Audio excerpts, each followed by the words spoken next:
Hello and welcome to Labyrinth the Bazaar, a podcast where we discuss, review, and analyze speculative fiction, such as horror, apocalyptic, dark fantasy, and other subgenres. My name is Elia, and my pronouns are they, them. I'm Rhea, and my pronouns are she, her. Today we'll be talking about Jade City by Fonda, who is an Asian-American-Canadian author. Jade City is the first book in the Greenbone saga. We'll talk about the characters, writing, and the plot of the book. For centuries, honorable Greenbone warriors have used magical jade to enhance their abilities and defend the island of Kekon from foreign invasion. Now the war is over and a new generation vies for control of Kekon's bustling capital city. 4 siblings of the powerful Kaul family must prepare for battle, and the fragile peace between the clans is about to break. So the content warnings we are listing off are from the content warnings database that I'll link in the show notes. And they are the following: sex scenes, self-harm, ableist language, suicide mention, sexual child abuse mention, cockfighting, death of main character, anti-native commentary, addiction, and canon-typical violence. What's the website name? I got you. Give me 1 second to send it. Oh, no. I mean, I wanted you to say it out loud for the audience, but I didn't realize it's literally just called... Oh. Did you find it? Oh, it's triggerwarningdatabase.com. Oh, trigger warning database. Oh, okay. Yeah. I thought it was content warning. Trigger warning database. You should yes, I'm going to re-say it. Okay. What's it called? It's called the Trigger Warning Database. .com. .com.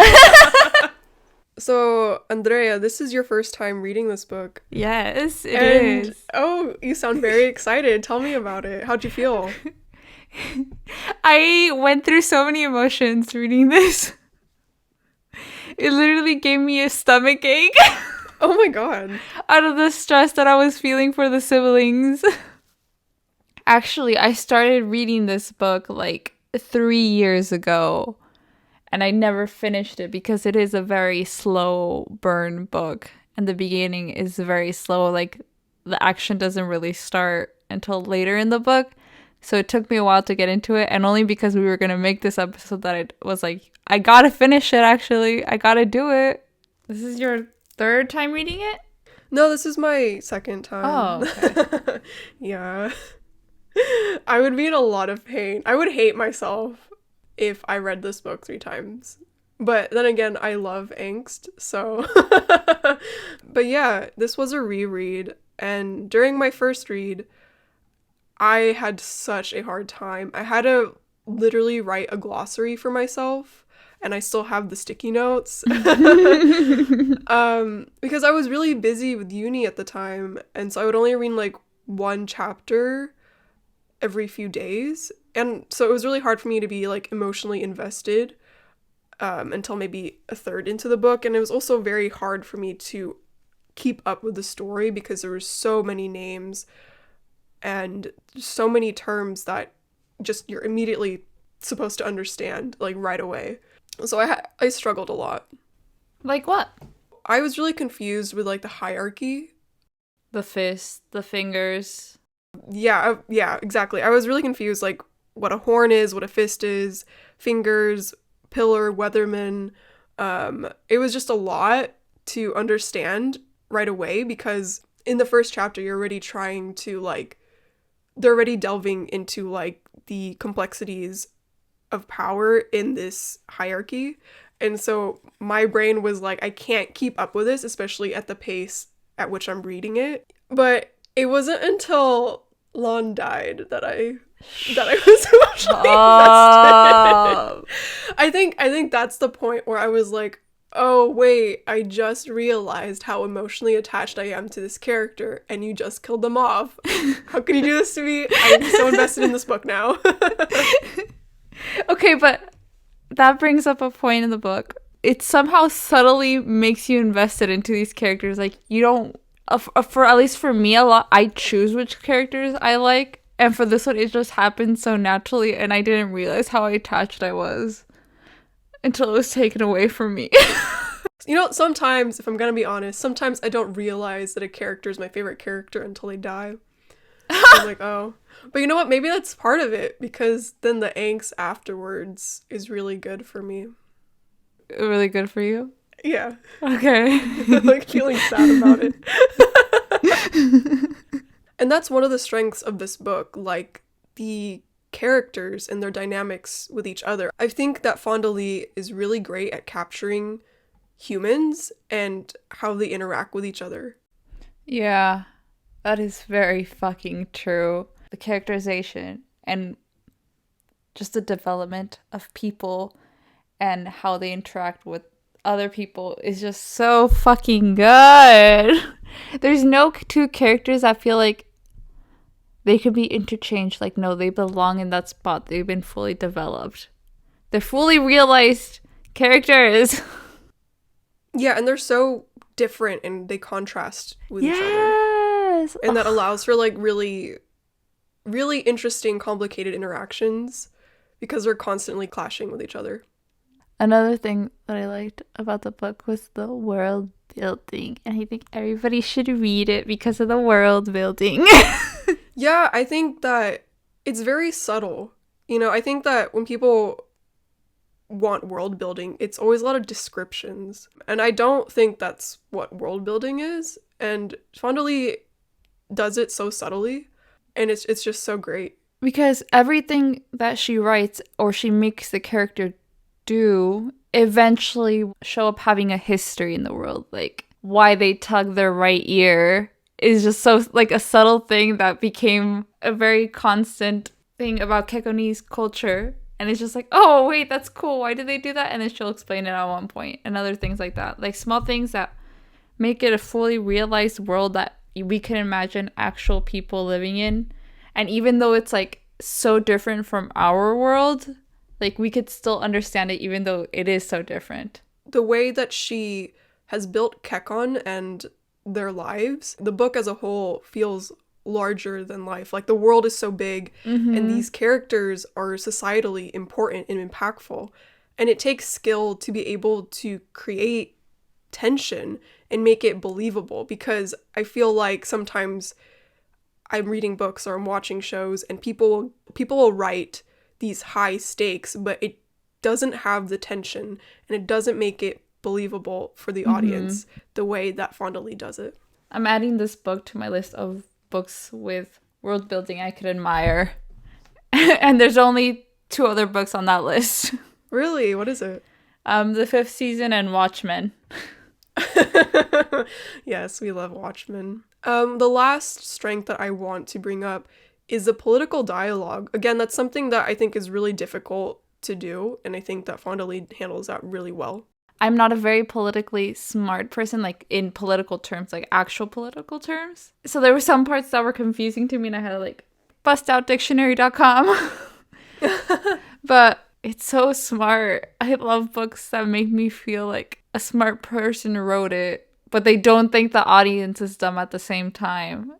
Wait, going back to tension and making it believable, the fact that lantern men and like the civilians have so much respect for the clans that they are willing to like chop off their ear to show their dedication. Oh my gosh. And it's not just their ear, it's their left ear. And that's significant as well, because you tug your right ear to ward off bad luck and you chop off your left ear to like signify respect. And I think, oh, I just really love that. Oh shit, I didn't recognize that. That's really cool. But yeah, like that dedication to the clans, like she didn't have to focus on one random lanternman to like show how dedicated he was. Like I feel like we didn't have to follow the owner of the twice lucky, yeah, the food place where they go eat. Restaurant? The restaurant. We didn't have to follow shut up. We didn't have to follow him around to understand the deep respect that he had for the No Peak clan. And we show how much he respects him, but also we understand the respect because of how these characters present themselves, how Lan presents himself, how Shay presents herself, how Hilo presents himself. It's like they also project that air of respect and authority that makes it more obvious that these people are to be respected and lantern men will respect them as long as they also receive the protection. It's just symbiotic. Symbiotes? Like Venom? Shut up. I knew the moment I said it was a mistake. Yeah, I mean, what were you expecting? I know. Yeah, Lan was a really great... He was a really great pillar. He was a really great character. He's my favorite. I mean, I think I'm just drawn to the stressed out, responsible older sibling archetype. Like, that's my shit, you know? As an older sibling, but also just like... Yeah, I think it's just because I'm an older sibling, I understand him. I love him because of this specific line, okay? Oh my god, what? Lan had had enough. You're talking to Kaul Lan now, he said, so coldly that startled Doru fell silent. Hilo smiled. That was so attractive. Oh my god. Okay, well, I like him for more than just one line. No, I didn't say I like him because of the line. I said I loved him because of the line. Like, that's when he became my favorite. I see. No, he was stressed and he was the oldest sibling and I was like, yep, my favorite right there. At least I realized that before he died. No, I realized how emotionally attached I was to the book and the characters when Lan died, because I was not expecting that. Actually, so the first time I read this book, you hadn't read it yet, and I was actually working the front desk at my job at the time, and I was reading this, and that's when Lan died. And I just, like, had a meltdown at work, and I didn't know, I didn't have any friends who had read this book yet, so I just texted to you, like, oh my god, Jade City just did something I never expected from it, and I can't tell you what it is because it's a spoiler, but I'm so heartbroken, and I love this book, and then I just, like, went on a rant and told you all this stuff. Oh, I don't even remember that! I remember it because it was fucking heartbreaking for me. I couldn't even, like, scream and cry and roll around. I was literally at work. When I read it, well, I was listening to the audiobook. And I was literally listening before falling asleep one night. And all of a sudden, when it happened, because I was falling asleep, my drowsiness left. And my stomach started hurting. And I was, like, literally in so much pain. I was like, wait, did that actually happen? No!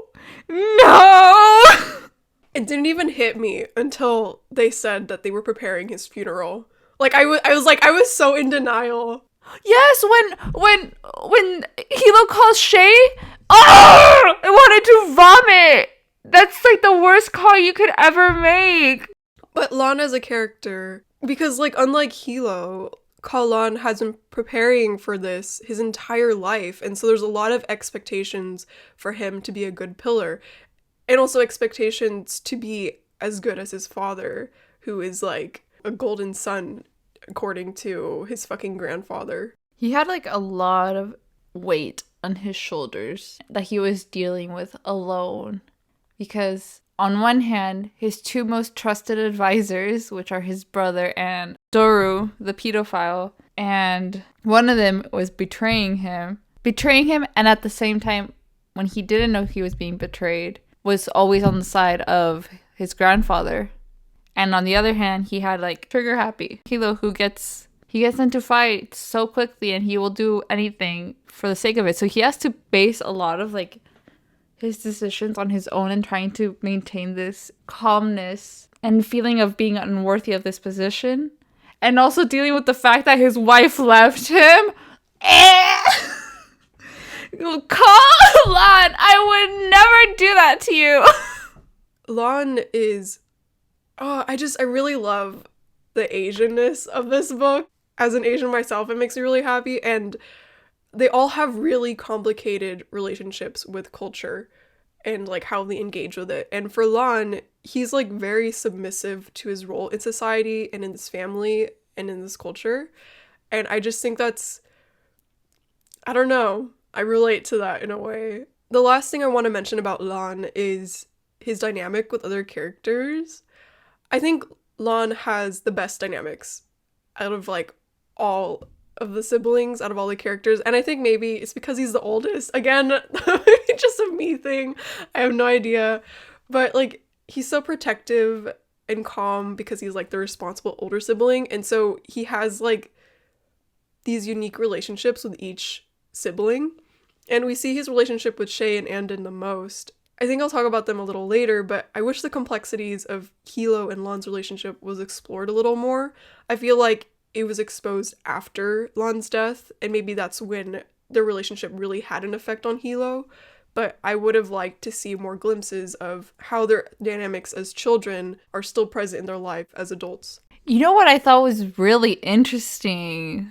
I don't remember what part, but Lan and Hilo were talking about Shay, and Lan made it seem like Lan and Hilo don't have a choice in the position in society that they have, but that they were able to give Shay that choice. And I was like, that's so interesting. It's a kind of interpretation of society that we don't see often enough, but it's a good one. Because we always have like submissive woman, she had no choice. But this time it's like, oh, the brothers had a chance to give their sister an opportunity, and they allowed it to happen, even though Hilo didn't want to. Something that I think is really unique about Shay, it makes her very intriguing to me, is how she interacts with her culture. So Shay straight up rejects Kekon's culture and the expectations they have for her. And she is a very stubborn person, and she wants to prove to herself and to her family and to Kekon that she is more than her family name.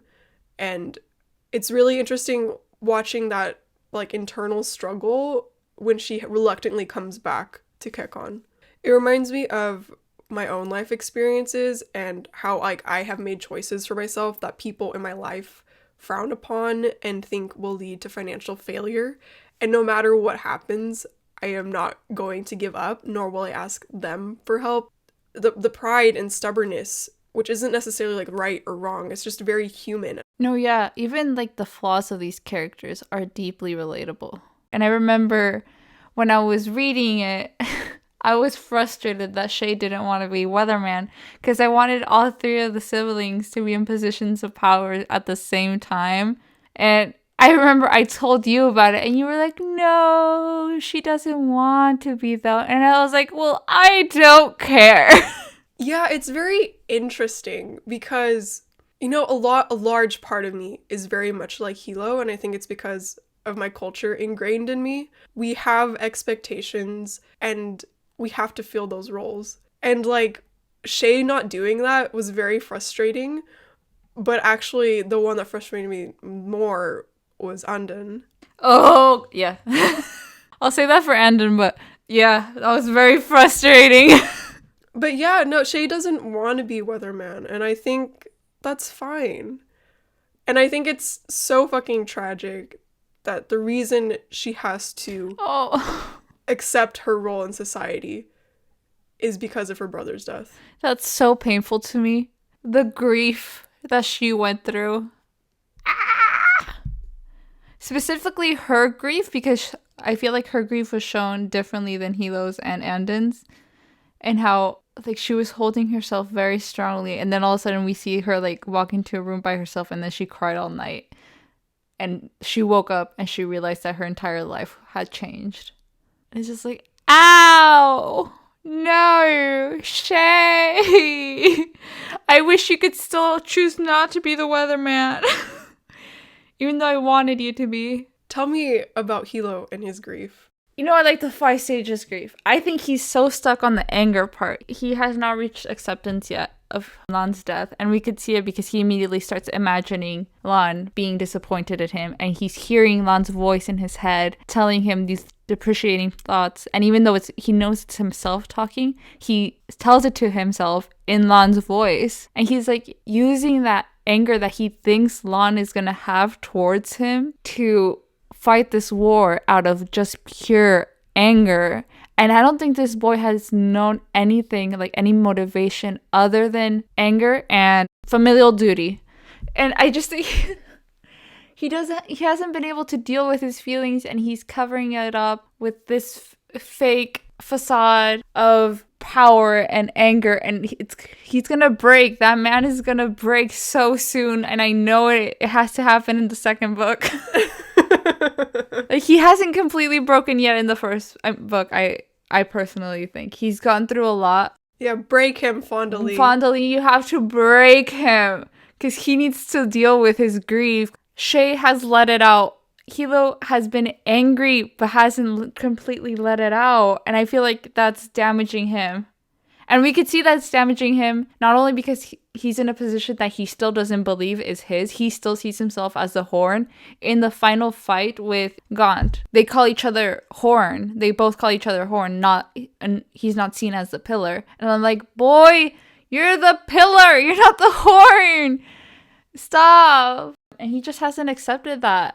And I think, honestly, he has just been dealing with grief since he was born. It's like this very intergenerational trauma that he's been dealing with. And it's just so fucking sad. Gasp. I'm gonna make them into the 5 stages of grief. No. Okay. I'm surprised you haven't. I should have. I just thought about it right now. He's such like an emotional person. So emotional. He's so emotional, and yet he doesn't possess the skills to like identify and communicate his emotions or process it. He is so hot-headed, impulsive, and everything with him is personal. Like all or nothing, in the sense that with Lan, when he was Pillar, everything was strictly business, like all of his relationships with people. But Hilo, he's genuine with everyone, and he knows them, and he treats them like they're friends. Everything that happens with them or to them, it's so personal to him. Everything is personal for him. If you compare Lan's and Andon's fight and Hilo's and Andon's fight, because Lan, when he gets mad at Andon, he goes through the anger, but he immediately reins himself back, and he's like, oh my gosh, Andon, I'm so fucking sorry. Like, you could do whatever you fucking want. Like, I respect you as a human. I realize that these are my emotions, and I'm not dealing with them all. But Hilo, on the other hand, he's like, oh my gosh, Andon, did I do something to you by putting you in that fighting position? And then Andon's like, yes. And he's like, fuck off! Don't come back! You're kicked out of the family! But I also think part of that for Lan is because he is the older sibling, and so he always has to be the one to keep himself in check. Whereas Hilo, he doesn't really have to, because Lan was always the one who did it for him. Like, I believe Hilo or Shay was the one who mentioned that Lan always had to step in and, like, make them cool down and stuff whenever Shay and Hilo fought. Because, like, they knew that they shouldn't do it, but they would do it anyway because Lan would be there to stop them. And so I think that's just, like, reflective of their dynamics and just how it's impacted Hilo's behavior as he grew up. Because, like, he just could let loose. He knew that Lan would be there to stop him. But Lan's not there anymore. Fuck narratives that killed older siblings. Fuck Jade City. Fuck Brother Bear. No more older sibling killing, please. No more older siblings, period. No more! Unless you're gonna keep them alive and happy, you can't have older siblings. As character development for the younger siblings. I love that you brought up Brother Bear. Like, I think it's very telling. Because it's like, did that movie traumatize you? It did! Because you did not hesitate to bring that movie up, dude. It was very traumatizing. What I really liked was the characters' relationships with culture. And for Hilo, in my experience, Hilo represents how so many people in my culture act. So Shay rejects Kekon's culture and expectations. Lan is passive towards straying from cultural norms, but he himself respects and follows it out of habit or submission. But Hilo embraces tradition and cultural norms and tries to adapt it to fit modern society. I had a really, really good example for this, and I didn't write it down while I was reading, and I regret it so much. Like, I knew I should have wrote it down, but I didn't. I think his perspective is very interesting, and it's one that a lot of people in my generation have adopted. Was it his marriage? No, I don't think it was his marriage. It was something very insignificant, but it really stood out in the moment, and I was like, I'm not gonna forget that one.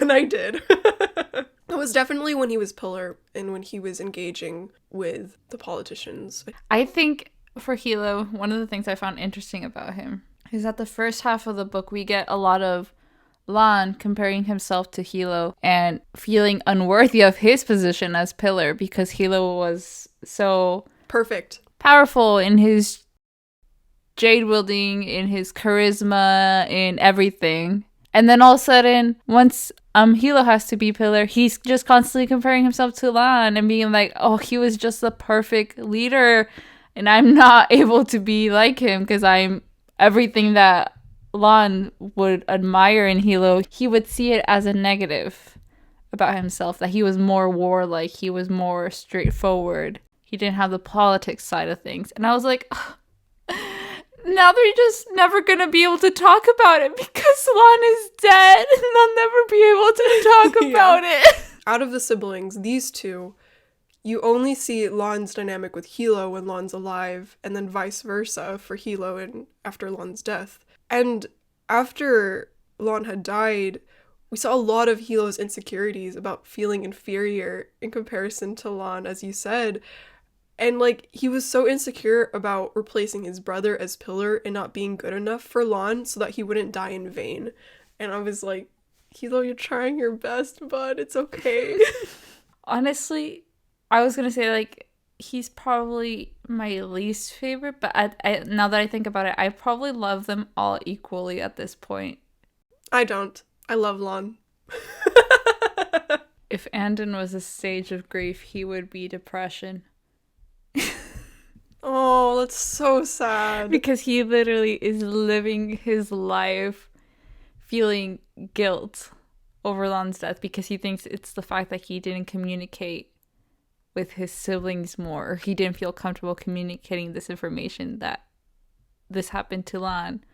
And he's just living in sadness. Like, he's floating by school at this point. And he's just waiting for revenge. And guilt is just consuming him.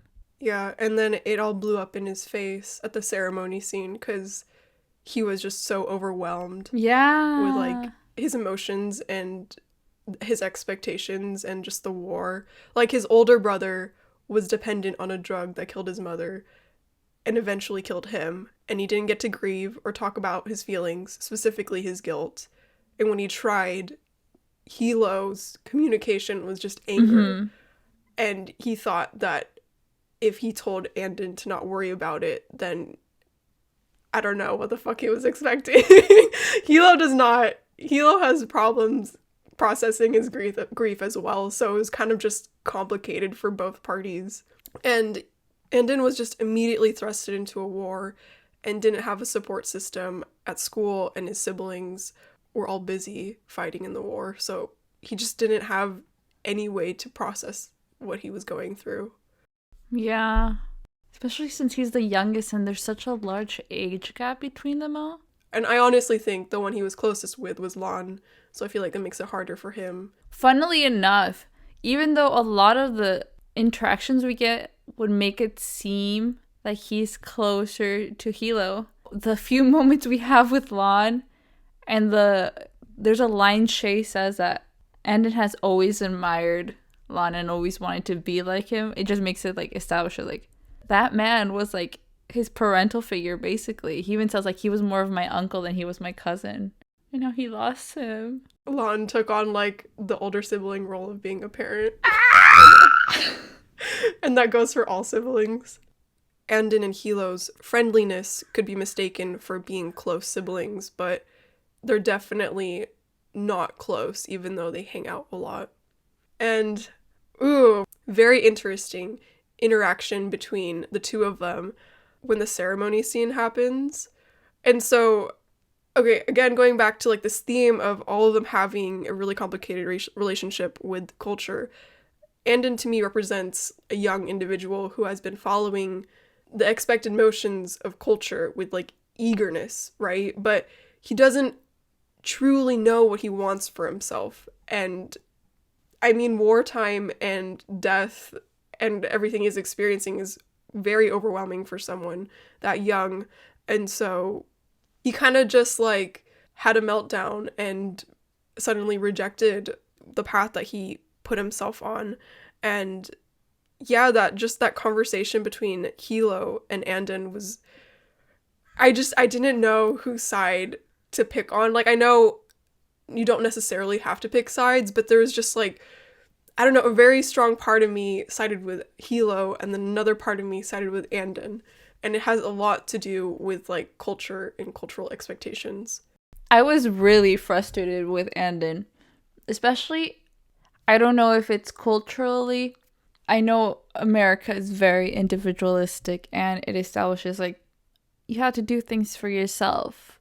And I know a lot of white people that have that mentality, and when I explain something that I'm going through, they're like, well, just do things for yourself. It's easy as that. Like, you don't have to keep negative people in your life. And I'm like, but I can't.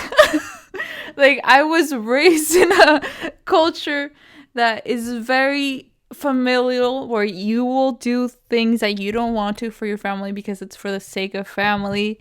It's for each other. We can't survive on our own. We have to depend on each other, and that is normal. And for me, it was very difficult to see Andon make a decision that would inevitably harm his family because they're gonna need him, especially knowing that he has like this badass power. And even though I understand his his fears, it was very frustrating for me at the moment. I was like, Andon, what the fuck are you doing? Like, what the fuck? I don't know, like, I was angry at Hilo, but then I was angry at myself for siding with Hilo in the moment. But I was also angry at Andon. I was just like so frustrated and so confused. I was like, I don't know how to feel about this right now. I still don't know how to feel about it, even though I've read it like 3 years ago. Yeah, like, it's something that, I don't know, I wish I could unpack, but familial duty is just something that's so ingrained in me that I can't really identify it and label it, even though there's an example right in front of me, you know? All the siblings, even though they go about it in different ways, they're all doing this for each other. For each other and for the clan. And that's what I think people should take away. Like, even though it feels like they may be on opposite sides, at the end of the day, they just want what's best. And they're going about it in their own way. Yeah, I wish I could just, like, explain it to people. Hilo's outburst can definitely be interpreted as selfish and he doesn't care for Andon, but it's not like that. It's just his perception of family and keeping everyone safe. And then, like, injecting culture into that and how, like, engages with that. It's just, I don't know, it's, oh my god, it's so complex. Culture is so complex. I know I haven't read the second book, but so far I've only seen people, when they talk about that they dislike a character from the book, they always pick Hilo. So I'm, like, curious if it's because there may be a misunderstanding in familial duty that people are not understanding from Hilo. Or if it's something that actually happens in the second book, and then when I read it, I'll be like, this is why they hate you, buddy. I think it's definitely because they don't understand the familial duty aspect of it. Like I said, I really love how culture is injected into all 4 siblings, and I love that all of them have different perspectives with it and how they engage with it. Because if they all felt like Shay and Andon, then they're like the same, you know? They have to be separate, and it doesn't really match everyone's personalities if they were all like Shay and Andon. Like, it makes sense for Andon because he is a young person who still needs to explore himself and find out what he wants with his life. But for the other 3 siblings, they're already, you know, they're already old enough to have had that phase. This is the platform for us to talk about familial duty, and my brain just cannot explain it to people. Like, I cannot tell you the amount of times in my major. I don't think people could really explain it well. I think it's something you just experience.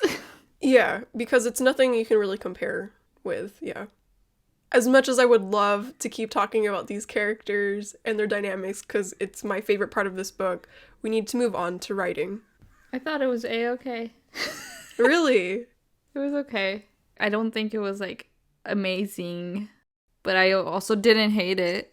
Yeah, in the sense that Fonda Lee is very skillful in writing a story, her writing technique is not necessarily flowery and poetic and quotable. Yeah, that's how I felt as well. But I really like that it's direct and grounded, and it doesn't spend too much time describing visuals of the environment, because anytime an author describes something, I literally do not care. I will skim over it. I mean, if you're going to describe something, and I know people like purple prose, and I know there's books out there specifically meant for people who like that. But I personally feel like I am of the line of thought where is if you're writing something, it has to mean something to the reader, not just, ooh, this is so pretty. Like, if you're going to describe this random store, it's probably for me to understand something about the culture that we're learning about. I really don't want to, like, know what bread smells like. I know what bread smells like. Fonda doesn't really describe any of the buildings in detail, other than when Wen is, like, you know, doing some interior design to the house. But, you know, like, I feel like describing the natural environment and buildings is very common in books, and I hate that shit. Fonda doesn't do it. She just gets straight to the point. Another strength of Fonda is understanding how to write people and their relationships with each other, which we mentioned before, but I'm just going to reiterate it again because I think she did a really, really good job. Each character has their own perception and relationship with one another, and it's not the same for everyone else, which contributes to the world building, because Fonda builds the world through her characters. I agree. How'd you feel about the pacing? So, there are certain books that do time skips, and it doesn't work for them. Personally, for me, prior to the Orange Street does a lot of time skip, and it does not work because it's skipping on a lot of things, and there's things that occurred during those time skips that are very important, and they're brushed off. But I think, like Succession, Jade City is really good at doing, like, chapters that have 3 months of time in between and transitioning it perfectly to the point where the reader feels like they have lost nothing, but we understand that there has been time and things have been occurring. Like, it may feel slow at some points. Like, I thought the beginning was slow, and I didn't appreciate it until I saw it later. I was like, this is like Succession. Like, there's time skips. It's not linear completely in, like, 1 page is a minute of time. We're not seeing their day-to-day lives. We're seeing major key points, and it works for Fonda Lee. But you said it was slow. I would argue that people say it's too fast. People say it's too fast? Yeah. No way. Because of the time skip, you're missing the stuff that happens in between, and so people think that reduces the tension because the audience is lacking context.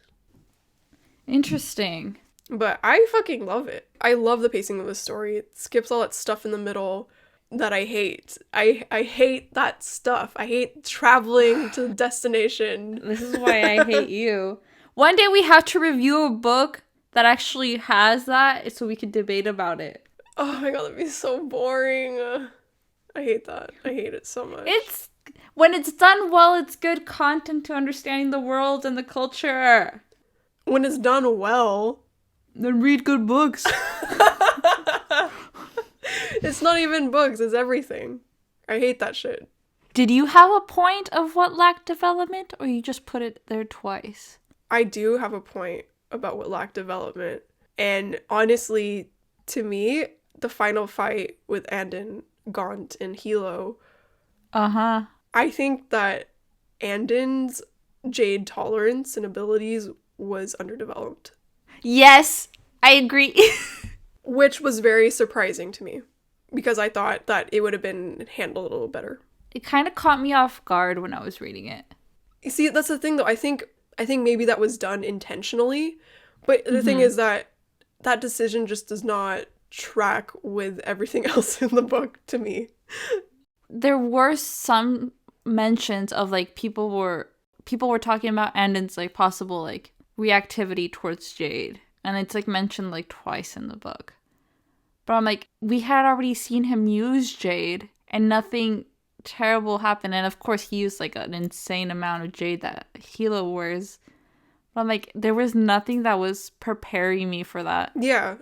again, I think it was very odd for Fonda Lee to do something for shock factor if that was the thinking behind that decision, because there definitely was not build up towards Andon being able to knock down Gaunt the way that he did. This is where I thought the pacing did a disservice to the story, because in Andon's POV, we see that he excels in a lot of the concentrations at the academy, particularly channeling, which is what he used to weaken Gaunt. But it was not presented in a way that stood out against, like, the rest of his classmates. Like, maybe the story should have emphasized his strength a little more, emphasize how good he was with channeling during the pre-trials, because that's the first time that we see him using it. And I think it's the first time it's mentioned that that's the concentration that he's really good at. Mm-hmm. But it wasn't written in a way that made his skill in channeling overpowered. And the way that Andon's written, he's a very humble person, but also it wasn't like he was dominating in all the concentrations out of all of his classmates. Like, he did get first place in a lot of them, but not all of them. So I just thought, oh, he's good, not like, oh, he's really overpowered. Mm-hmm. Because Andon being able to take down Gaunt, which is the fucking horn of the rival clan, like, that just does not, it's too much of a reach for me based on the evidence that Fonda Lee has given us throughout this book. I feel like definitely she wanted it to be a shock factor, because in the pre-trials, Andon makes a comment about how they only use 5 mice instead of, like, something larger like an ox.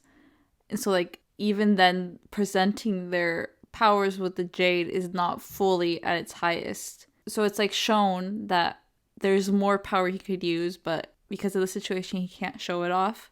Yeah, but that could be said about every character as well, so it's hard for us to distinguish how good he is at channeling. And then also with his heritage and how he has, like, a higher tolerance to Jade, apparently.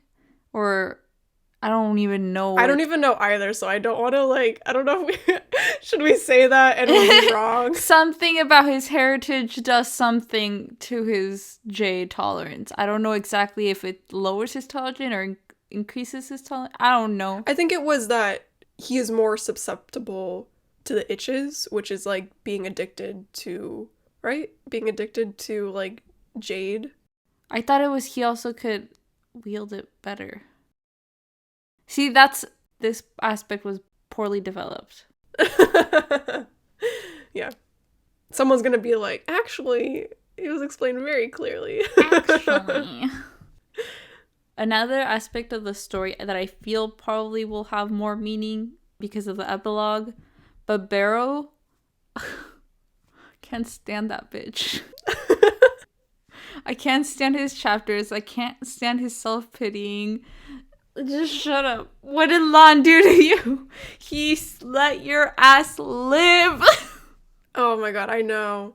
The pain of rereading this and seeing the very beginning, Lan forgiving Barrow for stealing Jade, which I remembered, but I didn't remember Hilo chastising Lan and saying that Barrow would come back and bite him in the ass. Like, that hurt so much.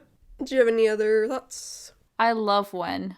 I think that even though we barely get anything of her, like, she's, like, a very small character, she's very powerful. And she's gonna do shit in the second book, and I know she's gonna do some good ass shit, and I'm gonna be cheering for her all the way. But I'm really excited to see where she goes. Lan and angst. Shut up. And just his struggles. Oh, I love it. You know, I was thinking the other day about, like... Okay, I was thinking the other day about Lan and, like, what if Fonda Lee had written it in a way where his life flashes before his eyes and we, the audience, would get to see what he would think about before he died. And I was thinking about, like, what he would have said or what he would have thought when each sibling popped up in his mind. Shut up! And it just, like, it hurt me No! so much. We're not gonna think about this. Yes, we are gonna think about it. No, we're not. And I was on. thinking about how Lan would think of Hilo first because he knows the burden of being Pillar and how it's gonna be so painful for Hilo and how he's gonna be hard on himself. and he's going to be so angry about Lan's death. And then my brain went to Shay and how guilty he would feel because he is forcing her to come back into the family. And then the very last person you would think about is Andon, and just how terrible he would feel because he's making his youngest brother experience losing a family member to shine again. And just like, there's a hole in my chest, and it's such a good feeling. I don't like the feeling. Yeah, I have so many thoughts about so many things in this book, specifically about Lan. Oh my god. Dude, Rhea. What? You have been listening to my Jade City playlist without actually having read this book. I know! Now you're going to listen to those songs and understand the lyrics, and it's going to hurt you so bad. I'm already very in pain. There's a song that I have for Lan's playlist that's so fucking perfect. And I'm gonna read the lyrics because it's just so great. It's Drown by Bring Me the Horizon. Fucking hell. Get it? Because it's Drown. Shut up! No, but not just the title. It's also the lyrics. The lyrics are, what doesn't kill you makes you wish you were dead. Got a hole in my soul growing deeper and deeper. And I can't take one more moment of this silence. The loneliness is haunting me. And the weight of the world's getting harder to hold up. Very Lan. And then... okay, and then the next part, the pre-chorus is, it comes in waves, I close my eyes, hold my breath, and let it bury me. I'm not okay, and it's not alright. Won't you drag the lake and bring me home again? Because they have to get his body. I don't think it's funny. Oh my god, the pain! The pain, I don't think dude. It's fucking funny. This is I so think you should painful. get therapy. Oh my god. And then the chorus is, who will fix me now? Dive in when I'm down. Save me from myself. Don't let me drown. Ooh. Oh my god, dude, this end the this podcast song is right so now. fucking We should just perfect end for it. Lan. We It's should just end so it. like, oh my goodness. I have every song in those playlists are so perfect for the characters. I hope you just sit down and listen to Lan's and just like stare at the ceiling and just wallow in your pain. I hope you have an experience because it's really fun. It's really fun. I don't think so. But you know, I'm still gonna do it. No. Hey, figure out the 5 stages of grief right now before we end. 5 stages of grief? Okay. Obviously, anger is Hilo. Depression is Andon. I'm thinking of giving Shay bargaining. Really? In what way? Because she all her life was like either choosing one thing or the other, being the best or being the worst, being part of the family thing or not doing this, and then trying to like having to choose and having to like give up things that she doesn't want to do in order to deal with her grief, because she doesn't fit denial well, and she doesn't fit acceptance. And I was thinking giving the grandfather denial, obviously. Yeah, definitely. And apparently Lan's own death hits acceptance for himself. Oh yeah. Get up, keep going. Oh my god. Can't believe that's his last words. Ah! Yeah, could you imagine him thinking about his siblings and then saying that? That would have been really great. That would have hit so hard. Especially when he thought about Andon. Bro! Because he wouldn't want Andon to experience that again. He's so sad. He's so sad for them, but I know deep in my soul, if he could, he wouldn't come back. Who am I kidding? Deep in your soul that he would come back from the grave. Those are my 5 stages of grief. Denial, grandfather. Anger, Hilo. Bargaining, Shay. Depression, Andon. And acceptance, Lan. Bargaining is always the most difficult one for me to figure out. Yeah. But it does fit Shay because she is saying, like, I will be able to heal this wound by returning back into the family and doing the job that I didn't want to do. Yeah. That actually fits bargaining pretty well, putting it that perspective. I did it! You did it! Thank you! How did you feel about this book overall? It gave me multiple stomach aches. I mourned. I love the characters so much. I love the world so much. I genuinely think this is like a great book, and I understand the hype. Like, I knew it was already going to be a good book because I bought it a few years ago and I just didn't have the time to read it. And I regret not reading it faster because I'm like, bro, I could have been loving them longer. And for you? Yeah, this is one of my favorite books, and I don't have that many favorites. I really love the characters and their dynamics, and I love the way Fonda Lee writes people. And yeah, just angst, dude. Angst. The pain of this series is just so great. And if you're going to read this, I would recommend reading the first few chapters in not too far apart from each other. How do I say this? In succession. Succession? Yeah, like back to back. I mean, I'm not saying you should read it in one sitting.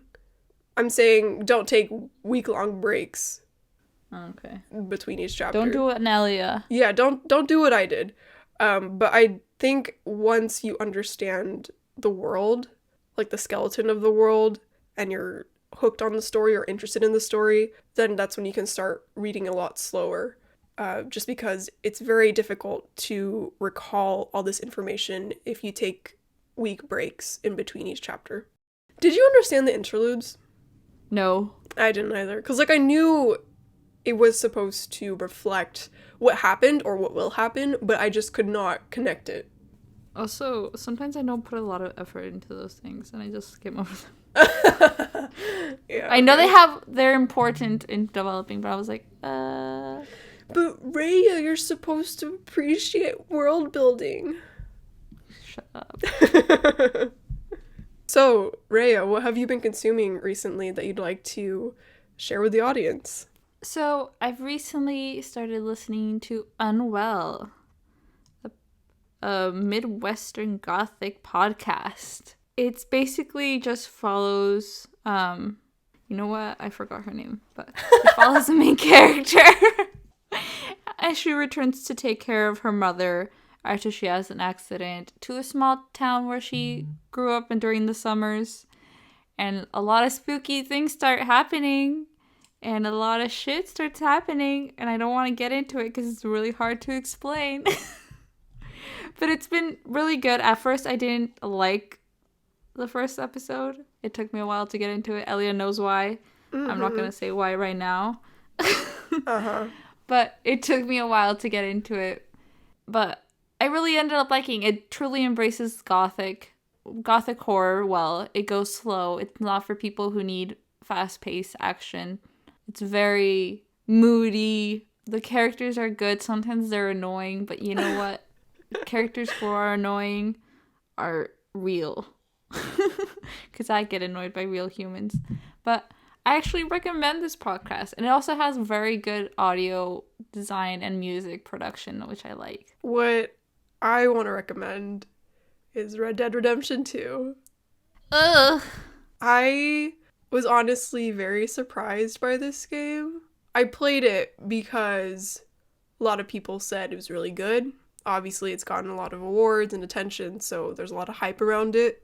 It is an open world game, which is not appealing to me as someone who hates open world games. I like stories and just getting to the end of the story. Red Dead 2, there's just so much content. Like, there's just so much content. Like, I cannot believe the amount of data and storage that this fucking game has, and how you can just approach someone that's camping or someone who's in a bar, and there could be like a whole thing out of that.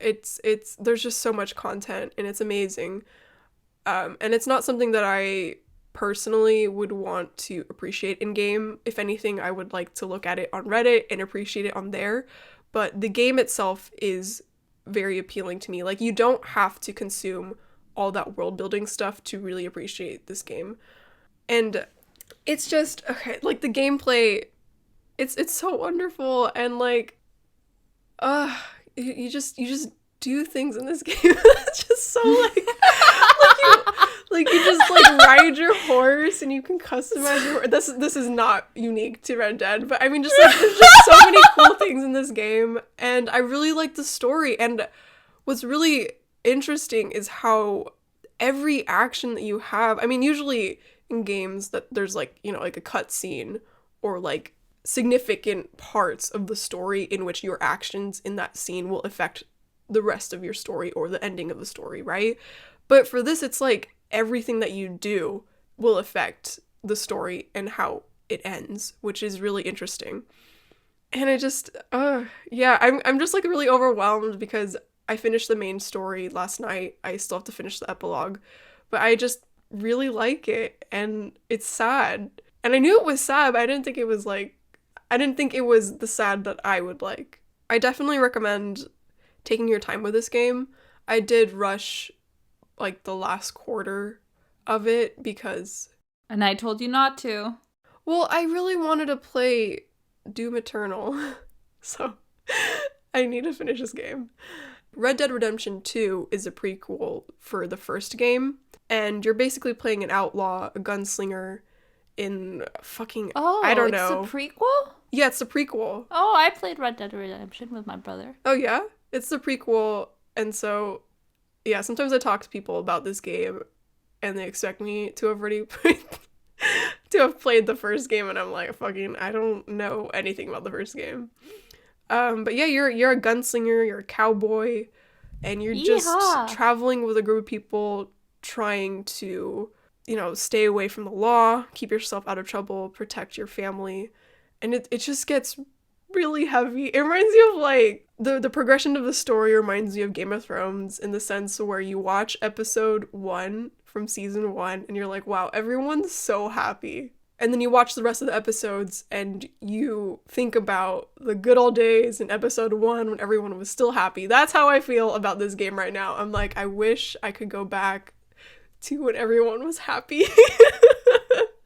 Because it's just so painful. It's really good. It's a really good game. I understand if you find it boring because open world games are not for everyone. And this is my first open world game that I actually liked. But yeah, this is my recommendation for this episode. Elia hates world building, so true. I hate world building. It's so boring. I want direct world building. I don't like this slow shit. It's too much for me. You're boring. It's too much. It's too boring. It's too real. It's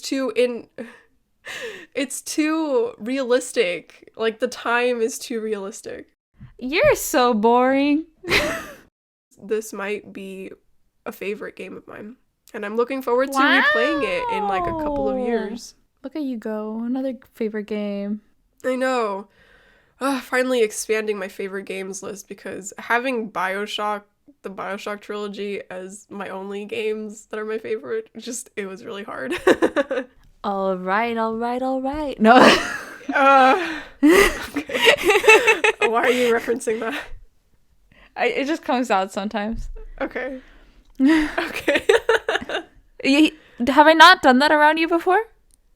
I think you have, but this is my first time. No, because I do it a lot. It's my first time pointing it out. It's one of the things I can't control. You actually can control it. No, I can't. Yes, you can. Thank you for listening to Labyrinth of the Bazaar. You can listen to Labyrinth anywhere you listen to podcasts. We recommend you purchasing Jade City at your local bookstore or wherever books are sold. You can send us listener mail at goldenlyres@gmail.com. That is golden, LYRES @gmail.com, or on our Twitter at labyrinthpod. Follow us on there for updates and behind-the-scenes content. Show your support for our podcast by rating us on Apple Podcasts and sharing us on social media with your friends and family. It really helps us out, and we like talking with you on social media, so please reach out to us. Labyrinth of the Bazaar recognizes that we live and work on stolen land. Elia and Rhea record and edit in the territory of the Ramaytush peoples. Thank you for listening to Labyrinth of the Bazaar. Until next time. Bye. Cue music. Let's go. Bye. Bye. Do I have to say bye back? I don't know. See you next time, Rhea.